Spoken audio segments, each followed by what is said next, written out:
Hello बच्चों, welcome back to the channel future and freedom. आज हम लाए हैं फिजिक्स का chapter magnetic effect of electric current के बारे में। तो चलिए विदाउट वेस्टिंग एनी टाइम इस चैप्टर को स्टार्ट करते हैं।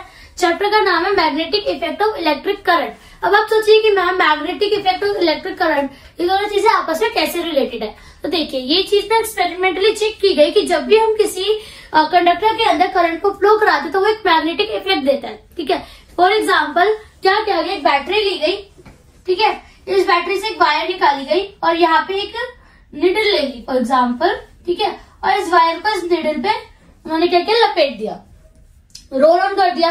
अब जब यहाँ से बैटरी को ऑन करा गया तो क्या हुआ, करंट पास करेगा। जब इस पे करंट पास करा गया तो यहाँ पे ना हमने थोड़ी सी निकल्स रख दी, छोटी छोटी कीलें रख दी।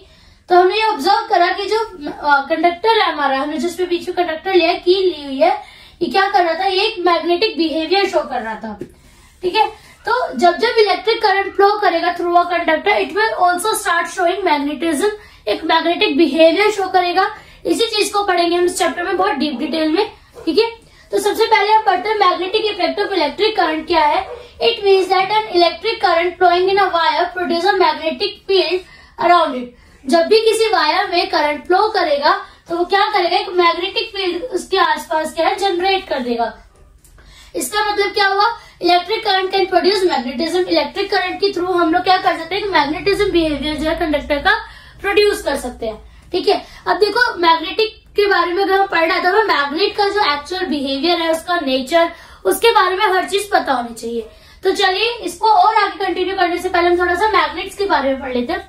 मैग्नेट का क्या होता है, देखो, the space surrounding a magnet in which magnetic force is exerted is called magnetic field. Her magnet की एक मैग्नेटिक फील्ड होती है। आपने देखा होगा कि सपोज मेरे हाथ में मैंने यहाँ पे एक मैग्नेट रखी, ठीक है, और अपनी फिंगर्स में मैंने दूसरी मैग्नेट रखी। एक पॉइंट होगा कि वो दोनों मैग्नेट क्या करेंगे, एक दूसरे को अट्रैक्ट करेंगी, एक पर्टिकुलर कहाँ तक, एक पर्टिकुलर फील्ड तक, और एक पर्टिकुलर फील्ड के बाद वो क्या है, वो दोनों मैग्नेट्स आपस में अट्रैक्ट करना बंद कर देगी।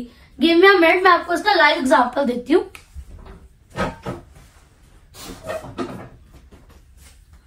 चलिए देखिए, ये दो मैग्नेट है, ठीक है, एक मैग्नेट मैंने यहाँ पे रखी है और एक मैग्नेट मैं यहाँ रख रही हूँ। ये देखो, इनमें कोई फर्क नहीं आ रहा।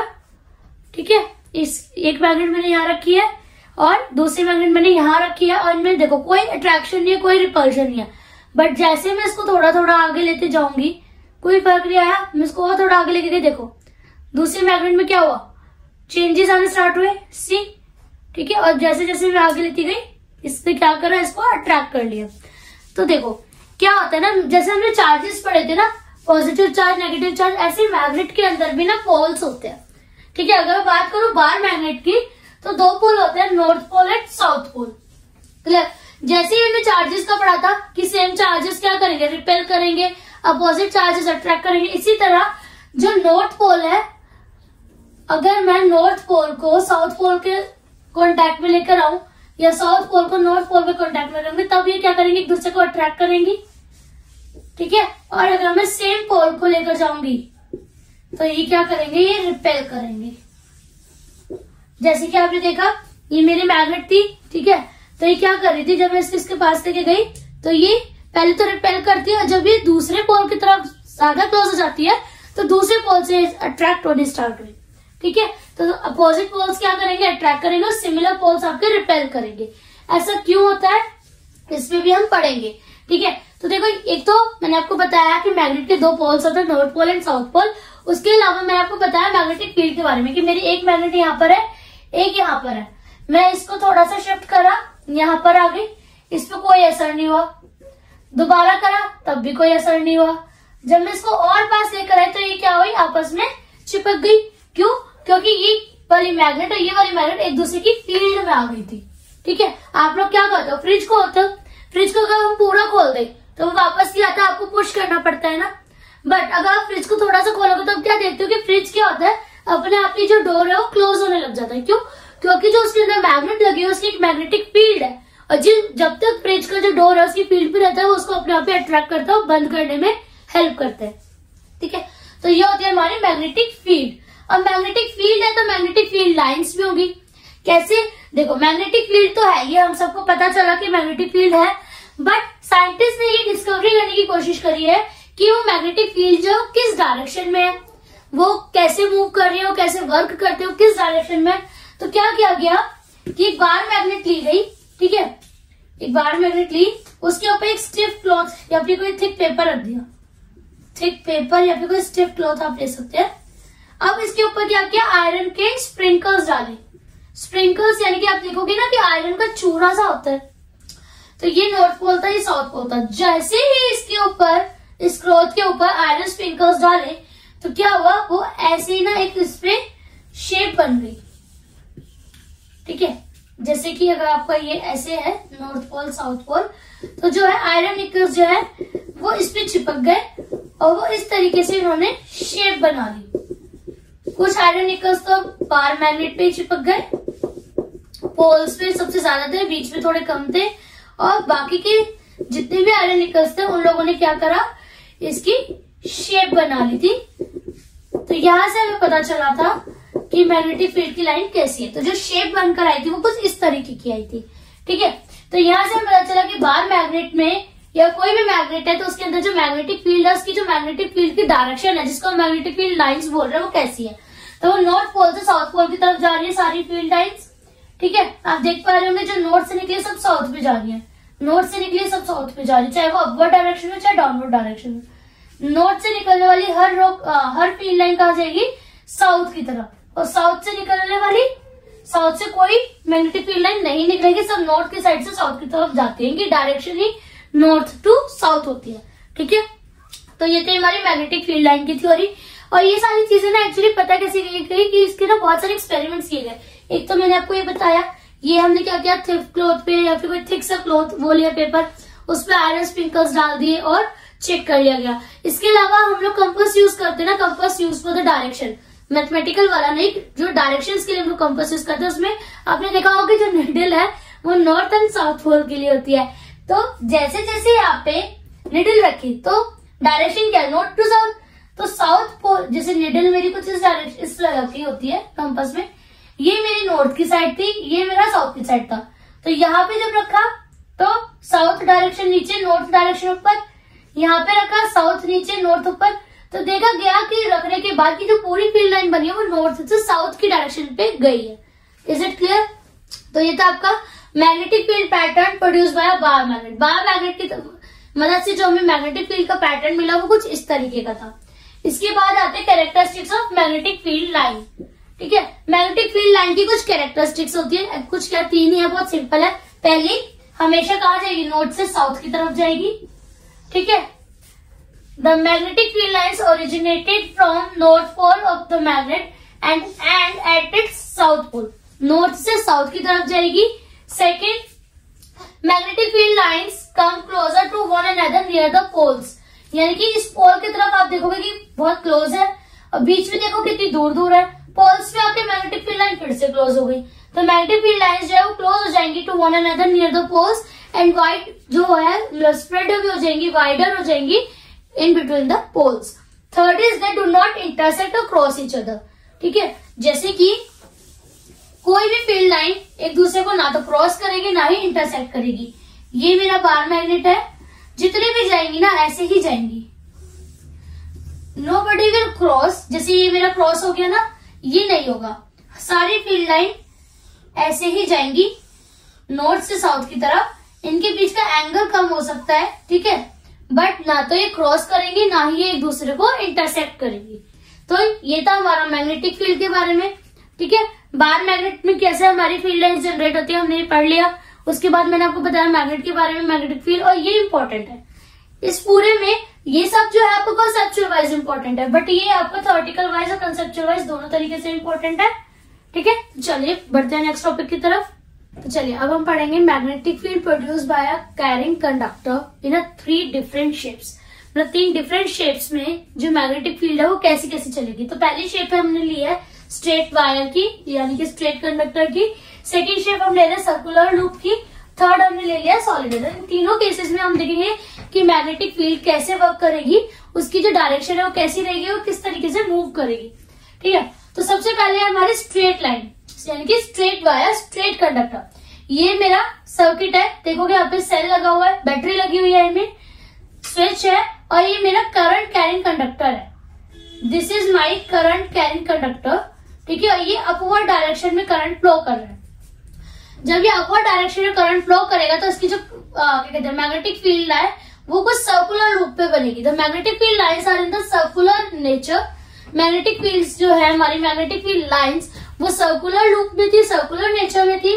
और अब देखो करंट या तो अपवर्ड डायरेक्शन में जाएगा करंट यानी कि आई, ठीक है, या तो अपवर्ड डायरेक्शन में होगा या डाउनवर्ड डायरेक्शन में होगा। अब इसको फील्ड को चेक करने के लिए कि अगर अपवर्ड में तो फील्ड लाइंस कैसे जा रही है, डाउनवर्ड है तो फील्ड लाइन कैसे जा रही है, हमारे पास आया था Maxwell right hand thumb rule, ठीक है। ये मेरा राइट हैंड है। Maxwell right hand thumb rule क्या कहते हैं कि अगर यू कैन सी अगर मेरा करंट अपवर्ड डायरेक्शन में तो मेरी जो वेव्स है यानी कि जो सर्कुलर लूप जो मेरी मैग्नेटिक फील्ड लाइंस है किस डायरेक्शन बन रही है, एंटी क्लॉकवाइज, ठीक है। अगर मेरा करंट अपवर्ड डायरेक्शन में तो मेरी जो मैग्नेटिक फील्ड लाइंस है ये किस डायरेक्शन में बन रही है, एंटी क्लॉकवाइज। आप देख पाओगे अपने हाथ से खुद को करके देखो, उसको ऐसे करोगे तो ये ऐसे जा रही है ना, सारी एंटी क्लॉकवाइज डायरेक्शन में जा रही है, ठीक है। उल्टी घड़ी ऐसी चलती है ना, पीछे से आगे पीछे से आगे। अब अगर मैं इसको डाउनवर्ड कर दूं, मेरे करंट की डायरेक्शन डाउनवर्ड है तो मेरी मैग्नेटिक फील्ड कैसी लाइन जा रही है, सारी क्लॉकवाइज डायरेक्शन में, ठीक है। क्लॉकवाइज एंटी क्लॉकवाइज ज्यादा नहीं करो, इमेजिन करो आपकी घड़ी की सुई 12 के बाद 1 पे जाएगी तो वो कैसे जा रही है। अब अगर मेरा इधर 12 है तो वो आगे ही बढ़ेगी ना, ठीक है। तो यानी कि क्लॉकवाइज डायरेक्शन में जाएगी जब मेरा करंट क्या है, डाउनवर्ड डायरेक्शन में होगा। तो यहाँ आ गया क्लॉकवाइज। अब देखो ये चीजें कब, ये जो है मैक्सवेल राइट हैंड रूल ये कब करेगा, एप्लीकेबल कब होगा, जब हमारे पास स्ट्रेट कंडक्टर होगा, ठीक है। अब इसमें क्या है कि इसमें ना दो चीज है, अगर मुझे करंट को कम ज्यादा करना है या फील्ड को कम ज्यादा करना है, इसका मैग्नेटिज्म कम ज्यादा करना है तो मैं कैसे कर सकती हूँ। पहला, ये जो हमारा मैग्नेटिक फील्ड है इसका जो मैग्नीट्यूड है ये डायरेक्टली प्रोपोर्शनल है करंट के पासिंग इन अ वायर। जितना ज्यादा करंट पास करेगा मैग्नेटिक फील्ड लाइंस उतनी ज्यादा होगी, और जितनी ज्यादा मैग्नेटिक फील्ड लाइंस रहेंगी उतना ज्यादा मैग्नीट्यूड होगा, उतना ज्यादा मैग्नेटिज्म होगा, ठीक है। और डायरेक्टली प्रोपोर्शनल हो गया करंट के, इनवर्सली प्रोपोर्शनल होता है to distance of that point from the wire. देखो इस पॉइंट पे मेरी मैग्नेटिक फील्ड लाइन यानी कि मेरा मैग्नेटिज्म जो है वो ज्यादा होगा। अब मैं यही चीज यहाँ चेक करूंगी इस पॉइंट पे तो वो क्या होगा, मैग्नेटिज्म क्या हो जाएगा, कम हो जाएगा। तो इनवर्सली प्रोपोर्शनल है to the distance of the point के। जैसे जैसे डिस्टेंस बढ़ता जाएगा मैग्नेटिज्म की वैल्यू जो है वो कम होती जाएगी, magnitude of magnetic field lines जो है कम होता जाएगा, ठीक है। ये था मेरा स्ट्रेट कंडक्टर के लिए। स्ट्रेट कंडक्टर में चेक करने के लिए Maxwell right hand thumb rule use होता है, ठीक है। ये सारी चीजें कॉन्सेप्चुअल में बहुत पूछी जाती है, मैं इसलिए आपको रिपीट कर रही हूँ। Maxwell right hand thumb rule use होता है जब हमारा स्ट्रेट कंडक्टर है। कैसे, अपवर्ड डायरेक्शन में करंट है तो एंटी क्लॉकवाइज और डाउनवर्ड डायरेक्शन में करंट है तो clockwise. Clear. Now let's move to the second which is circular loop. देखो यहाँ पे मेरी स्ट्रेट वायर थी, इसी स्ट्रेट वायर को मैंने क्या करा, एक सर्कुलर लूप में कनेक्ट कर दिया, ठीक है। ऐसे कनेक्ट कर दी सर्कुलर लूप में, एक शीट ली उसमें होल करा, सर्कुलर लूप पे कनेक्ट कर दिया। सर्कुलर लूप देखो यहाँ से जो ये वायर है हमने सेल से कनेक्ट कर रखी है, ठीक है। अब जब मैं इसका सेल ऑन करूंगी, इसकी बैटरी को ऑन करूंगी तो क्या होगा, इलेक्ट्रिसिटी पास होगी, मैग्नेटिक फील्ड लाइंस जनरेट होंगी और यहाँ पर भी मैग्नेटिक फील्ड लाइंस जो होंगी वो सर्कुलर लूप में ही रहेंगी। यू कैन सी जब भी मैग्नेटिक फील्ड लाइन होंगी वो सब किस में है, सर्कुलर लूप में। यहाँ पे भी क्या रहेंगी, सर्कुलर लूप में रहेंगी। मैग्नेटिक फील्ड लाइंस की डायरेक्शन क्या आती है हमारी, नॉर्थ से साउथ की तरफ, ठीक है। तो इसमें भी हमारा यही है, अगर आपका करंट क्लॉकवाइज डायरेक्शन में मूव कर रहा है तो साउथ मैग्नेटिक पोल होगा, ठीक है। और अगर हमारा current anti clockwise direction move कर रहा है तो वो नॉर्थ मैग्नेटिक पोल होगा, ठीक है। यानी कि एंटी क्लॉकवाइज कब करेगा, जब वो नॉर्थ से साउथ पे जाएगा, क्लॉकवाइज कब करेगा जब साउथ से नॉर्थ पे आ रहा है। Is it clear. यहाँ पे भी हमारे पास दो वेरिएशन है कि डायरेक्टली प्रोपोर्शनल है करंट पासिंग थ्रू देम। जैसे जैसे करंट पास कर रहे हो उसकी क्वांटिटी बढ़ाते चले जाओ, मैग्नेटिक फील्ड लाइंस की क्वांटिटी बढ़ती चली जाएगी, magnitude of magnetic field lines बढ़ता जाएगा, ठीक है। और inversely proportional to the radius of circular loop. अब यहाँ पे क्या डिस्टेंस था क्योंकि स्ट्रेट वायर है, अब यहाँ पे क्या है, रेडियस होगा क्योंकि ये क्या कर रहे हैं, सर्कुलर लूप है। जितनी ज्यादा रेडियस होगी उतना ही मैग्नेटिज्म क्या होता जाएगा, कम होता जाएगा। देखो ये ऐसे थी, इस पॉइंट पे मैग्नेटिज्म ज्यादा होगा, इस पॉइंट पे ज्यादा होगा, क्यों, क्योंकि करंट इसी पॉइंट से पास कर रहा है, इसी पॉइंट पे पास कर रहा है। बट जैसे जैसे सर्कुलर लूप की रेडियस बढ़ाती जाऊंगी मैं, क्या होगा, आपको मैग्नेटिज्म का जो मैग्नीट्यूड है वो क्या होता चला जाएगा, कम होता चला जाएगा। क्लियर है? तो ये था magnetic field pattern due to an circular loop. Circular loop में भी क्या होगा, डायरेक्टली प्रोपोर्शनल है करंट के, इनवर्सली प्रोपोर्शनल होगा रेडियस के। ठीक है, और जो फील्ड लाइंस बनेंगी वो सर्कुलर इन बिहेवियर होगी। करंट अगर क्लॉकवाइज जाएगा तो साउथ मैग्नेटिक पोल रहेगा, अगर करंट आपका एंटी क्लॉकवाइज होगा तो आपका नॉर्थ मैग्नेटिक पोल बनेगा। क्लियर? तो इन तरह के बाद जो हमारा लास्ट टॉपिक है यहाँ का वो बचता है सोलिनॉइड। सोलिनॉइड देखो आपने पहले भी पढ़ा है, मैं इसको दोबारा एक बार रिमाइंड करा देती हूँ कि सोलिनॉइड क्या होता है, उसके बाद में इसका मैग्नेटिक फील्ड बिहेवियर जो होगा वो कैसे वर्क करता है वो दिखाती हूँ, बताती हूँ। मैं सोलिनॉइड होता है कि जब भी हम किसी एक कंडक्टर को multiple number of turns of coil, मतलब एक कील ले ली सपोज, उसके ऊपर मैंने बहुत ज्यादा नंबर ऑफ कॉइल्स को लपेट दिया, तो जो वो इतना ज्यादा कॉइल्स को लपेटने के बाद जब मैं उसमें करंट फ्लो कराऊंगी तो वो एक मैग्नेट की तरह बिहेव करेगा। तो सोलिनॉइड जो है बेसिकली बार मैग्नेट वाला बिहेवियर शो करता है। बार मैग्नेट क्यों? क्योंकि जैसे जैसे करंट उस पे कंडक्टर के ऊपर हमने कॉइल्स लपेटी है तभी वो सोलिनॉइड बना है। तो जितनी ज्यादा कॉइल्स हम लपेटेंगे उतना ही ज्यादा magnitude of magnetic field lines रहेगा और उतना ही ज्यादा वो मैग्नेटिज्म शो करेगा, यानी कि मैग्नेट की तरह वर्क करेगा। तो इसलिए हम बोलते हैं सोलिनॉइड जो होता है वो हमेशा बार मैग्नेट की तरह वर्क करता है, बार मैग्नेट की तरह। ठीक है, तो आप देख भी पाओगे नॉर्थ से साउथ की तरफ सारी रेस जा रही है। ठीक है, नीचे भी नॉर्थ से साउथ की तरफ जा रही है। जैसे ही मैंने यहाँ पे बैटरी अटैच करी और स्विच ऑन कर दिया तो जितनी भी फील्ड लाइंस है वो क्या करेंगे, नॉर्थ से साउथ की तरफ मूव करनी स्टार्ट कर देंगे कंटिन्यूअसली। और ये क्या करता है, ये इसको हेल्प करता है इसका मैग्नेटिज्म बिहेवियर को बढ़ाने में। ठीक है, तो इसके भी 3 पॉइंट्स है। पहला, number of turns in the solenoid, जितने ज्यादा नंबर ऑफ टर्न्स होंगे उतना ही ज्यादा करंट होगा। तो यहाँ पे मैं लिख देती हूँ डायरेक्टली प्रोपोर्शनल, डायरेक्टली प्रोपोर्शनल। ठीक है, नंबर ऑफ टर्न्स जितने ज्यादा होगा उतना ज्यादा करंट फ्लो होगा, उतना ही स्ट्रॉन्ग मैग्नेटिक बिहेवियर ये शो करेगा। Strength of current in the solenoid, ठीक है, जितनी ज्यादा स्ट्रेंथ होगी करंट की, पहला क्या है कि जितने ज्यादा टर्न्स होंगे। अब टर्न में क्या आ गया, लेंथ आ गई ना बेसिकली। पहले मेरे पास एक कील के ऊपर, कंडक्टर के ऊपर मैंने 5 मीटर का वायर लिया और उसके टर्न्स डाले, तो वो क्या करेगा, 5 मीटर वायर के अकॉर्डिंग ही इसमें क्या करेगा, मैग्नेटिज्म शो करेगा। 5 मीटर के अकॉर्डिंग ही उसके अंदर जो है करंट जो है दौड़ेगा। अगर मैं नंबर ऑफ टर्न्स बढ़ा दूं 5 मीटर से हटकर मैं उसको 8 मीटर या 10 मीटर कर दूं तो उसके नंबर ऑफ टर्न्स तो बढ़ गए।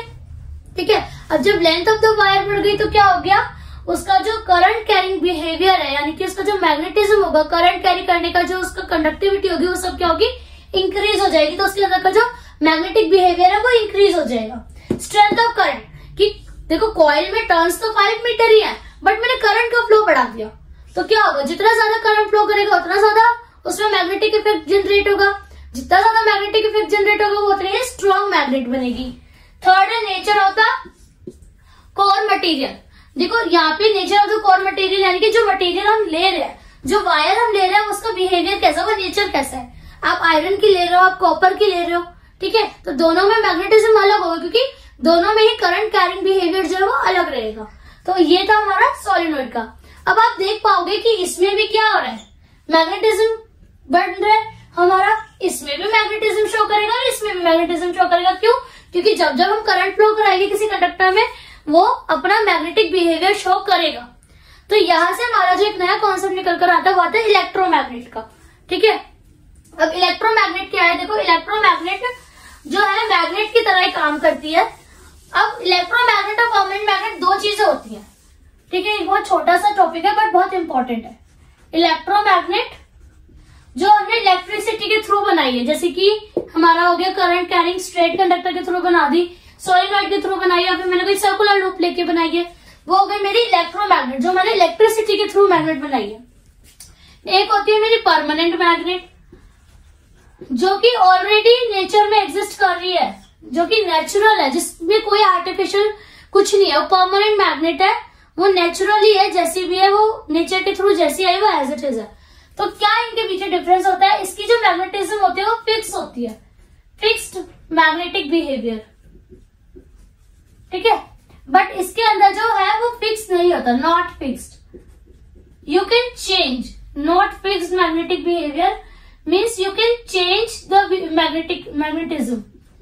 ठीक है। अब देखो परमानेंट मैग्नेट तो फिक्स है, उसकी मैग्नेटिक फील्ड लाइन फिक्स है, लेकिन जो इलेक्ट्रोमैग्नेट है उसकी मैग्नेटिक फील्ड लाइन फिक्स नहीं है। आप उसको क्या है, करंट बढ़ा दो तो वो ज्यादा स्ट्रॉन्ग मैग्नेट बन जाएगी, करंट कम कर दो तो वो लेस स्ट्रॉन्ग मैग्नेट बन जाएगी। एक एक पॉइंट ये हो गया।